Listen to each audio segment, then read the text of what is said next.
Now, My name is Sergeant Walsh. Sergeant Marquez. My name is Sergeant Pitsko. And that's Sergeant Delgadillo.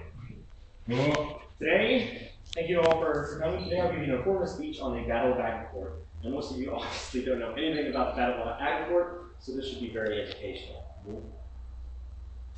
The Battle of Agincourt was a very pivotal point in English and French history in the early 14th century, 1415, 1414.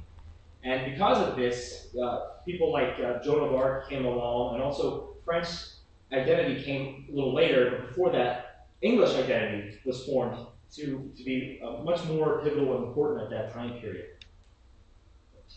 The cause of the war was that earlier, England had a legitimate claim on France, which you know is modern-day France. Actually, England owned probably roughly half of modern-day France at the time. However, they gave away the right for the legitimate claim of France, and they maintained Aquitaine and the other English territories, but they were accepted by the French. So it was an agreement that they had previously made that no one ever actually requested for the actual claim. However, when Henry V came along, he was very young and he had a lot of ideas, and he wanted claim to France. Of course, the French didn't like this, so they refused. He asked for concessions. It was in a large sum of money, marriage through the nobles, also the actual claim to the territory England had within France. However, the French rejected this claim. They didn't like it. They thought it was much too high, and they offered half of that, which Henry refused. Later, he went to Parliament and asked to declare war. On 19 April 1415, war was officially declared by the Parliament and England. On 14 August 1415, Henry's army that he had built crossed the Channel and invaded France. On 25th of October, the Battle of Agincourt took place. Please go ahead. Here is a map of England, southern England, and northern France. The red here indicates where the English army came, and they originally sieged. The first place when they sieged was Harfleur. It lasted much longer than Henry anticipated. It was very devastating. It lasted a long time, and it cost a lot of men. They had dysentery, food shortages, and it took just far too long, and it went into the rainy season, and the army really wasn't prepared for this. The French, meanwhile, held off and were able to build a much larger army and simply waited for the English. As the battle ended, Henry took his army up through Normandy and realized that he could no longer sustain this against larger numbers of the French. So he wanted to return to Calais, which was a large fortress that he could defend and maintain.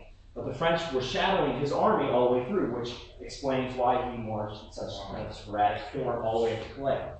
Now, at Agincourt, which is located here, is where the battle actually took place. Finally, they reached their end. His army was hungry, they were dying, they were completely decimated, and they were losing interest. So he had no choice, and they were trapped in by the French. The French, on the other hand, were fat, happy, they had a large army, they're still ready to fight, they haven't seen any battle yet, and they're mostly motivated. They had a lot of counts, vice counts, a lot of nobles within their army, whereas the English had very few at this time. Go ahead. Here is a map to show you the actual makeup of Western Europe at the time. The red indicates English territories. Now, as you can see, England owned a huge swath of land within France. They also owned up in territories under Ireland. Now, a lot of them they didn't own directly, but they were under the tutelage of the English Empire. And this was one of the main territories, Aquitaine, that English held territory on, that they wanted legitimate right, that France no longer had claim to this land, that England had it, and England only. And up here you can see where they came into Agincourt, which is right up there. Go ahead. The leadership. I believe the leadership was a very important part of this battle, and many other resources that you'll find will state the same thing. Now, as you notice here, you'll notice that France had a lot of leaders. They divided their army up into three lines. The first line was led by these men. They were very important because they also had the attached cavalry, and they were also the main leaders within the army. Then they had the second line and the third.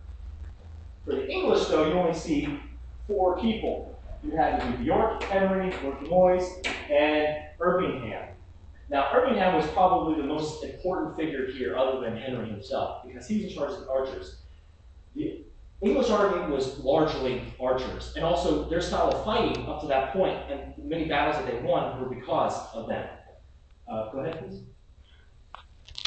Okay, the French army, all their leaders and generals were rather young, with the exception of one. They had no real experience. They were young, energetic, and maybe foolhardy. They didn't really think things out a whole lot. Whereas English, they had men who had a little more experience, a little more age on them. The English army, you see here, they had roughly between 6,000 to 9,000 men. Now, the actual numbers are hard to find.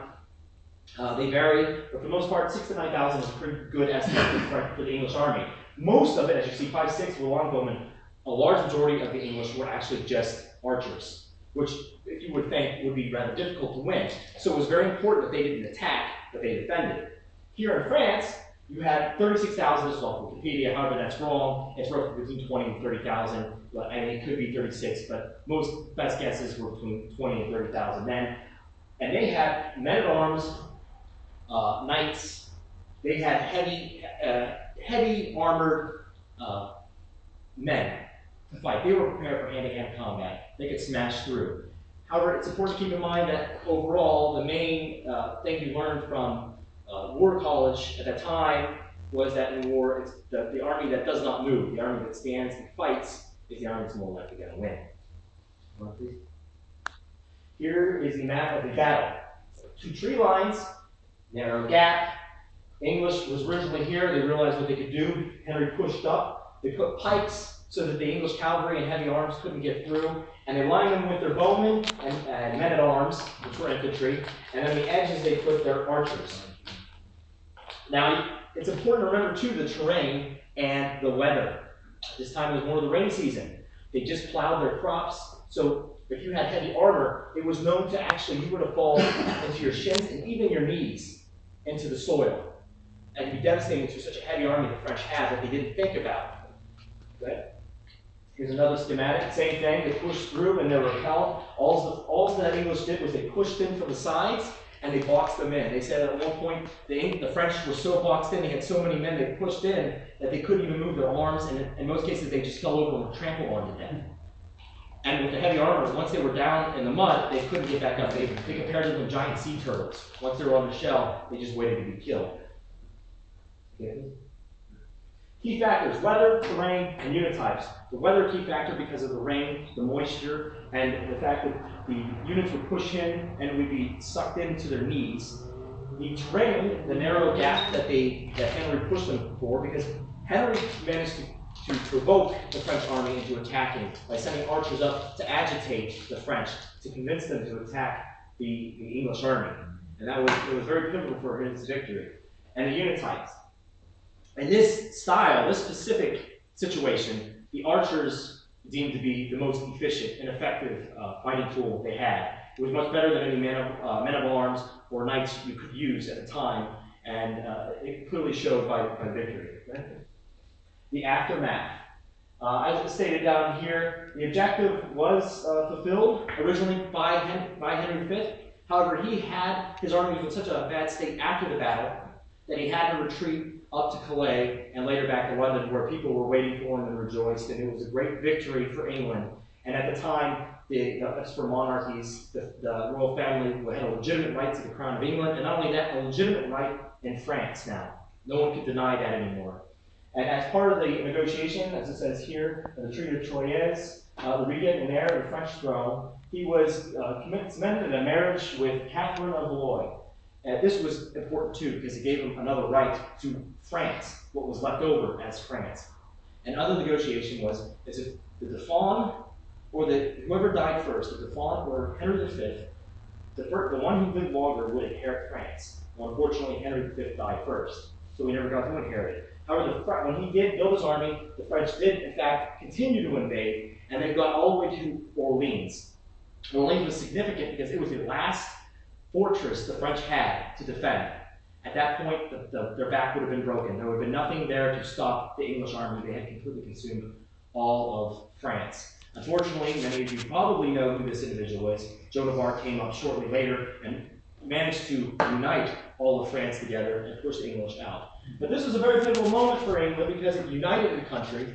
It strengthened a monarch and an entire nation, and also it gave them legitimate rights to something that otherwise wasn't considered theirs. And as for the French, it completely disunified the entire nation. Right after the battle, Burgundy, England's allies, quickly invaded Paris and was very successful. They marched through much of France, and France was a lot of infighting, a lot of blame was going around, and they lost a large part of their young nobles and leaders who could have been great leaders because of all the men that were taken by Henry V, who were later ransomed off to the French at the time. Also, a key note to remember, keep in mind at the time, it was very rough for these individuals, also for the soldiers within the soldiers who weren't nobles, because if you weren't a noble and you were captured, you were more likely executed. They never showed any quarter that anybody was executed. And on the French side as well, they said that if they won, every bowman that they captured, they were going to cut off like every second or third hand or fingers so that they could never shoot a bow again. So there was a lot of importance for an army to win at the time, and most of the time you would end up starving anyways. Western Europe completely changed after that. England was now one of the most dominant nations in Europe. They had a completely new identity. People now feared them and the longbowmen. We've seen movies when we were kids, maybe, almost black and white, where they talk about the English longbowmen. It changed even today. A lot of cultures and stuff have changed. England took direct control over large portions of France. And that's all I have for you. And thank you very much.